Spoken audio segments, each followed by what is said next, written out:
Welcome to Individual Challenge 9. All right, so let's look at this. Kayla bought 2 pounds of oranges at $4 per pound and a loaf of bread at $5. What is the change in amount of money she has?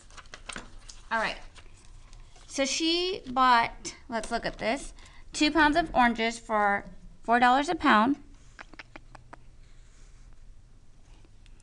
and a loaf of bread for $5. Okay, so now we got the question asks, what is the change in amount of money she has? Let's take your $2 per pound, or $4 per pound. So let's see how much he spends on oranges. Oranges,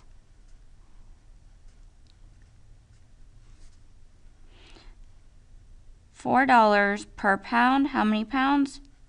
2. Per means to times. 4 times 2. Okay, and then you need to get that amount.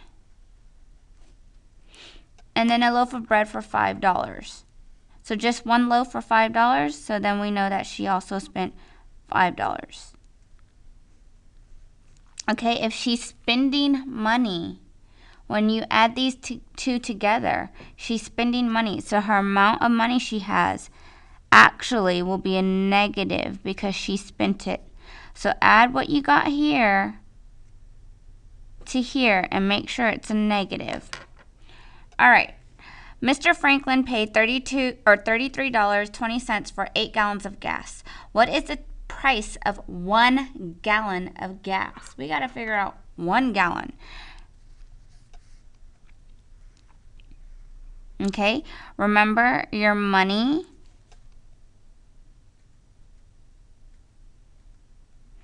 over your gallons.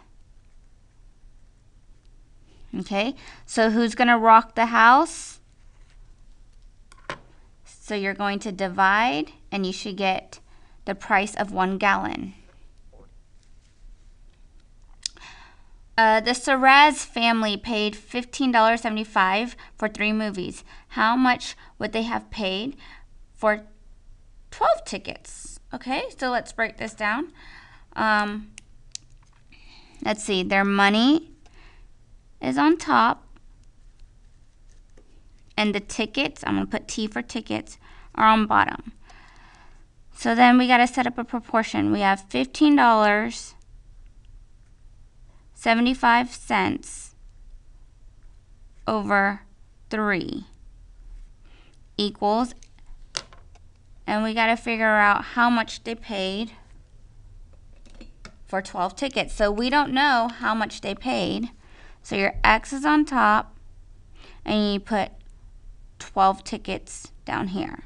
So there's multiple ways of doing this. You can butterfly. Okay, so if you butterfly, you get 3x equals 1575 times 12. And then you have to divide by 3. Or you can ask yourself, how do you get from 3 to 12? What you do on the bottom, you have to do on top. Okay, so find out how much it would be. Let's look at number 4. The table shows the daily temperature for 4-day period in Chicago. On which day or days was the temperature lower than negative 1.5 degrees Celsius? Lower than, so it's colder. So you got to figure out if you want to draw a number line and plot these points. So 0 would be here. You can have 1 here and 2 here. Plot the points. So the further away from 0 it is, the colder it will be. Okay? The closer to 0 is, it's a little bit warmer, but these are in the negative, so it's going to be cold. But the further away from 0, the colder it will be. So what days, or what day or days was the temperature lower than negative 1.5? All right, Your math lab code for today is koala bear. So write koala bear on your homework so you could get 10 extra points. Number 5, the budget for a cafe includes $3,000 for new kitchen equipment.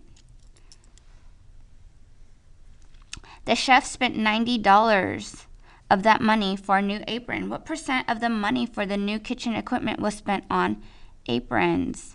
Okay, so we have to figure out what percent. Percent is always over 100. We know that. So in this case, we have to do our part over total, percent over 100. That is our proportion. Part over total equals your percent over 100. Okay, this is in one of your foldables. So your part is 90. Your total is 3,000. What are we trying to find? The percent. We don't know the percent. And percent's always over 100. Okay, so again, there's 2 ways of doing this. You can butterfly, cross multiply, then divide, or you can try to find your pattern. How do you get from 3,000 to 100? Whatever you do on the bottom, you must do on top. So you can either butterfly, which is cross multiply and divide, cross multiply, then divide,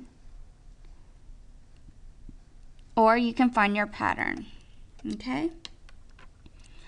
Number 6, what is the median of the data represented in the line plot below? Remember, your median.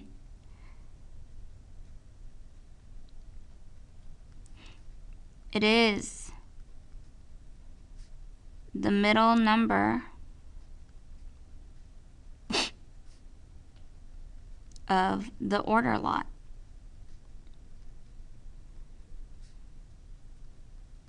So in this case, there's 4 zeros. So if you want to start writing down 4 zeros, 1, 2, 3, 4, and there's 3 ones, 1, 2, 3, and so on. You continue. And then you have to figure out which one is the middle number. So you would start counting in, okay? So figure out what the median is to that number.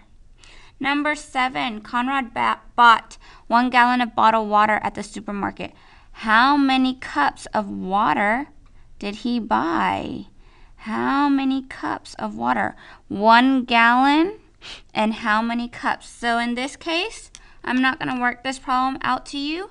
I want you to check out your reference sheet.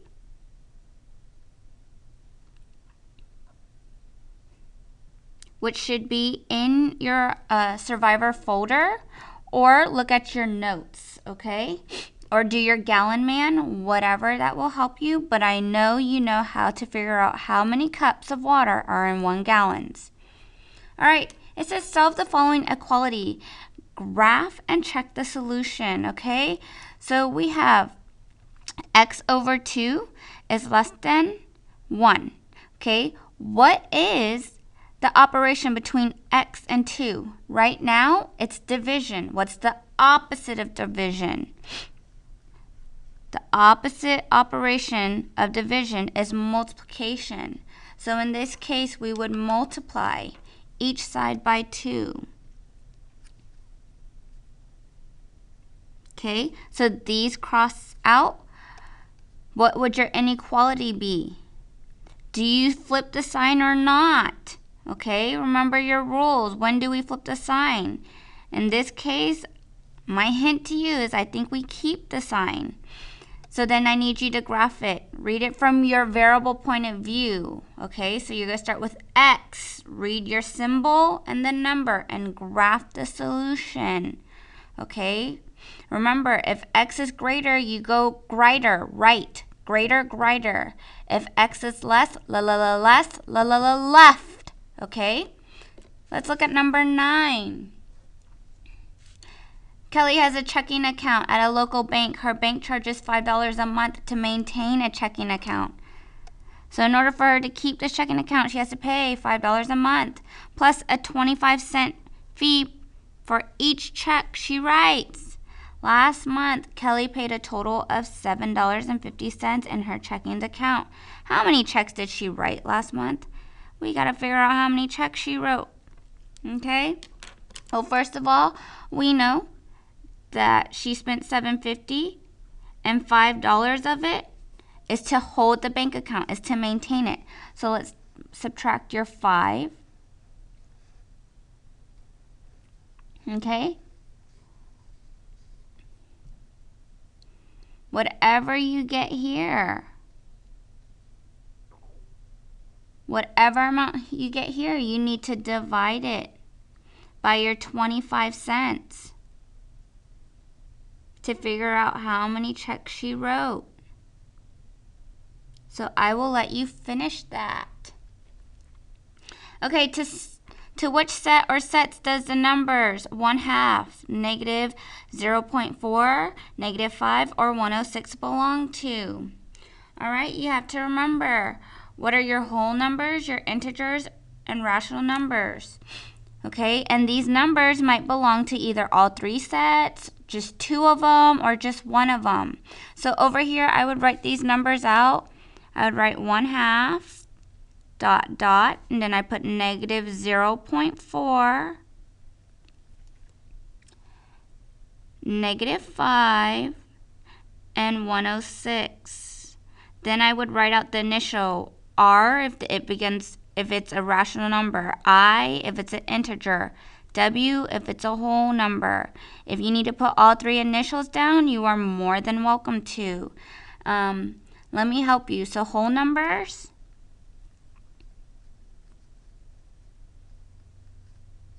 they are your 0 and counting numbers.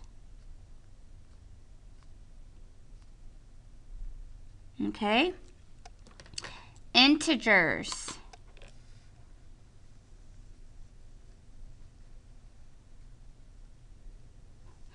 they are your counting numbers.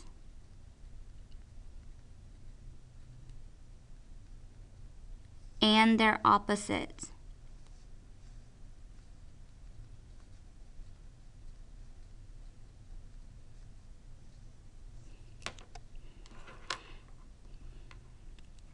And rational number,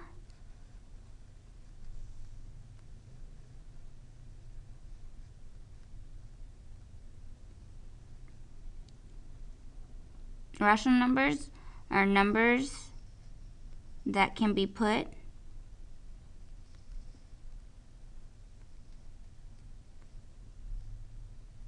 in A over B form. All right, so I've given you the definition to all of those. You're on your own. I know that you'll do great. We'll see you next time.